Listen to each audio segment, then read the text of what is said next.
Hello friends, हाय।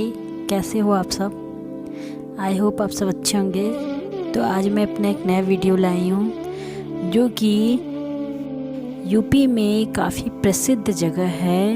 हमारे भोलेनाथ जी का स्थान है मार्कंडे महादेव मंदिर। यह मंदिर काफ़ी प्राचीन है और काफ़ी प्रसिद्ध है। यहाँ पर सावन में महाशिवरात्रि के दिन ऐसे अवसरों पे बहुत ज़्यादा भीड़ लगी रहती है। तो इस समय यहाँ पे बहुत मान्यता है कि यहाँ जो भी जाते हैं, जो भी मांगो मनोकामना वहाँ पूरी होती है। ऐसा कहा जाता है कि वाराणसी के मार्कंडे महादेव मंदिर में पूरी मनोकामनाएं होती हैं और यहाँ पे यमराज भी पराजित हुए थे। यहाँ पे यमराज ने भी पराजित हुए थे।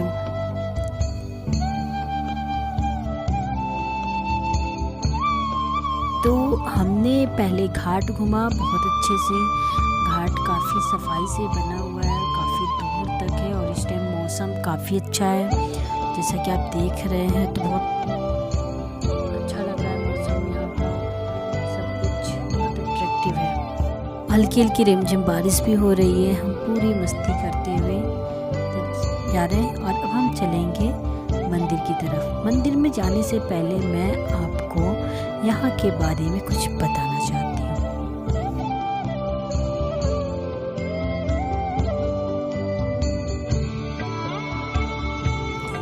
यहाँ पे कहा जाता है कि ये कथा काफ़ी प्रसिद्ध है कि यहाँ पर यमराज भी पराजित हो गए थे। कथा प्रचलित है कि बालक मार्कंडे 14 वर्ष के पूरे हुए तब उनको लेने यमराज आए। उस समय मार्कंडे महादेव भी शिव की उपासना में लीन थे। जैसे ही बालक के प्राण लेने के लिए यमराज आगे बढ़े, वैसे ही भगवान शिव प्रकट हो गए। भगवान शिव ने कहा कि मेरा यह भक्त अमर रहेगा, मुझसे पहले इसकी पूजा की जाएगी। तब यमराज को वापस जाना पड़ा और यही कारण है कि मार्कंडे महादेव काफ़ी प्रसिद्ध है और कहा जाता है कि यहाँ पे जो भी मनोकामना मांगेंगे वो जरूर पूरी होगी। और यही कारण है कि आज भी लोग मानते हैं कि यहाँ पे जो भी विश करेंगे, जो भी प्रार्थना करेंगे, वो हमारे डायरेक्ट शिव जी के पास जाएगा, हमारी विश पूरी होगी। और ऐसा काफ़ी लोगों ने माना है कि यहाँ पे इच्छा पूर्ति हुई है। तो ये तो यहाँ की प्रसिद्ध कहानी है। अब आते हैं यहाँ के बारे में।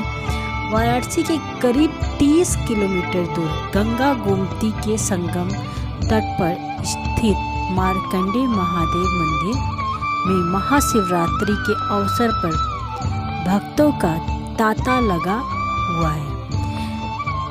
यह मंदिर वाराणसी गाजीपुर राजमार्ग पर कैथी गांव के पास है।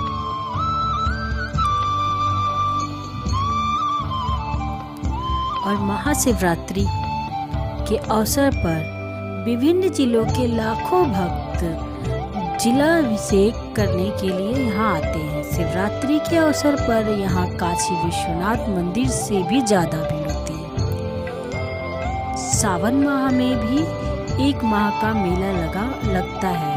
मार्कंडे महादेव मंदिर उत्तर प्रदेश के धार्मिक स्थलों में से एक है। विभिन्न प्रकार की परेशानियों से ग्रसित लोग अपने दुखों को दूर करने के लिए यहाँ आते हैं।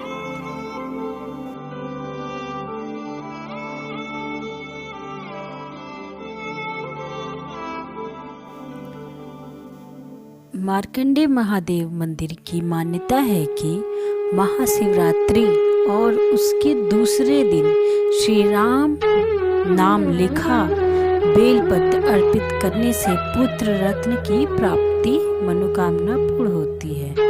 मंदिर के बारे में और भी कई प्रश्न यहाँ के प्रसिद्ध हैं। एक और कथा यहाँ की काफ़ी प्रसिद्ध है मार्कंडे महादेव मंदिर के बारे में, कि कहा जाता है कि प्राचीन काल में जब मार्कंडे ऋषि पैदा हुए थे तो उन्हें आयु दोष था। उनके पिता स्त्री मृकंड को ज्योतिषियों ने बताया कि बालक की आयु मात्र 14 वर्ष की। यह सुन के माता पिता समेत दुखी हो गए। जैसा कि मैं आपको पहले ही बता चुकी हूँ कि जो मार्कंडे महर्षि थे उनको पहले ही आयु दोष था, और जिसकी वजह से 14 वर्ष के पूरे होते ही यमराज उन्हें लेने आ गए थे। तो आपको मैंने बताया कि भोलेनाथ स्वयं आए और उन्हें ले जाने से मना कर दिया। और ये कथा तरह तरह तरीकों से काफ़ी प्रसिद्ध है।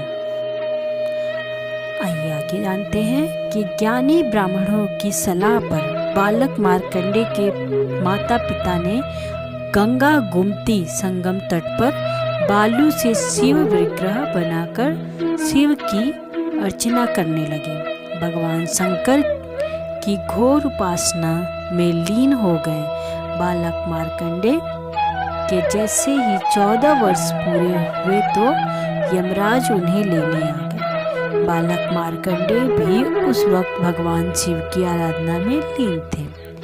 उनके प्राण हरने ही जा रहे थे। यमराज आगे बढ़े तभी शिव जी प्रकट हो गए, और जैसा कि आप जानते हैं, मैंने पहले भी बताया कि उन्हें यहाँ से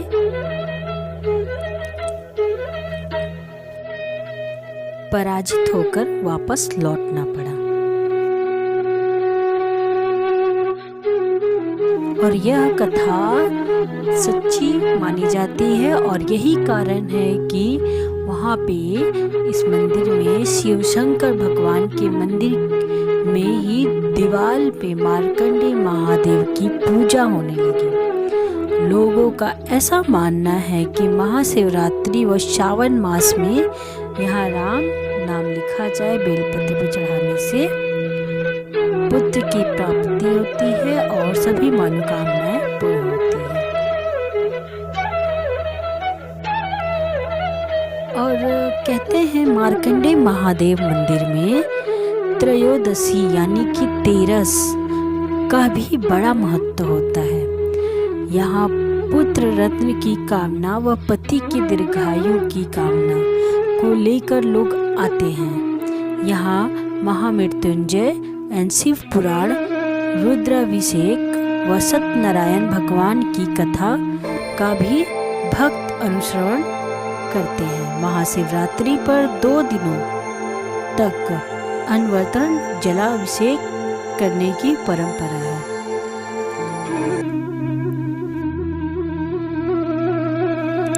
तो जैसा कि आप देख रहे हैं, ये काफ़ी प्रसिद्ध जगह है। अभी काफ़ी खाली है यहाँ पर, क्योंकि हम सावन के तुरंत बाद आए हैं। सावन के टाइम यहाँ पे इतनी भीड़ थी कि इतनी आसानी से आ पाना मुश्किल था, इसलिए हम सावन खत्म होने के बाद आए हैं। तो अभी यहाँ पे थोड़ा कम भीड़ है, नॉर्मल जैसे मंदिरों में होता है उस तरह का भीड़ है।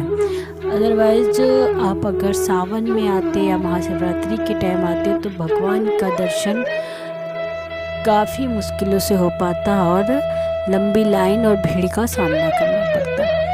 और ऐसा माना जाता है कि जो यहाँ गंगा नदी है, गोमती का संगम होता है, और यहीं से गंगा जल लेकर हम शिवलिंग के ऊपर जल अभिषेक करते हैं।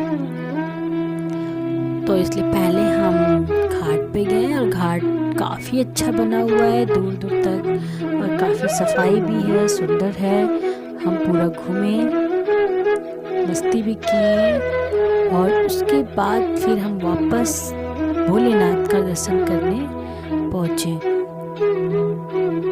और हमने मंदिर में जाते हुए देखा कि यहाँ के दूसरे दिन, जैसे कि हम ग्रामीण लोग सावन में या सावन के दूसरे दिन, जैसा कि यहाँ के लोगों से हमें पता चला कि दूसरे दिन ग्रामीण घरेलू सामानों की खरीदारी भी करते हैं। यहाँ मेले में भेड़ों की लड़ाई आकर्षक होती है यहाँ पे। जब महाशिवरात्रि या सावन के टाइम में भेड़ों